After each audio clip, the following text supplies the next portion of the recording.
அனைவருக்கும் வணக்கம்ங்க. எங்களிடம் தரமான செக்கு தேங்காய் எண்ணெய், கடலெண்ணெய், நல்லெண்ணெய் மற்றும் மஞ்சள் தூள் கிடைக்குங்க. முழு மஞ்சள் வேணாலும் வீடியோவில் தெரிகிற நம்பருக்கு தொடர்பு கொண்டு வாங்கிக்கலாங்க.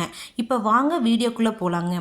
ஈரோடு மாவட்டத்தில் உள்ள அவல்பூந்துறை ஒழுங்குமுறை விற்பனை கூடத்தில் 28/2/2026 அன்னைக்கு நடந்த தேங்காய் மறைமுக ஏலத்தில் மொத்த வரத்து 19,000 தேங்காய்ங்க. இதில் கருப்பு கசங்கள் போட்டு மட்டை உரிச்ச தேங்காய்ங்க. தரத்திற்கு ஏற்ற மாதிரி 1 கிலோ குறைந்தபட்சமாக 47 ரூபாய் 69 காசுகள் முதல் அதிகபட்சமாக 50 ரூபாய் 99 காசுகள் வரைக்கும் பச்சை தேங்காய்ங்க. மட்டை உரிச்சது தரத்திற்கு ஏற்ற மாதிரி 1 கிலோ குறைந்தபட்சமாக 42 ரூபாய் 44 காசுகள் முதல் அதிகபட்சமாக 43 ரூபாய் 99 காசுகள் வரைக்கும் தண்ணீர் ஆடாத வறண்ட தேங்காய் அதிகபட்சமாக 1 கிலோ 61 ரூபாய் வரைக்கும் மறைமுக இடத்துல கொள்முதல் ஆயிருக்குங்க. இது போன்ற பல விவசாய தகவல்களுக்கு AQSC குரூப் யூடியூப் சேனலை சப்ஸ்கிரைப் பண்ணிக்கோங்க. நன்றி, வணக்கம்.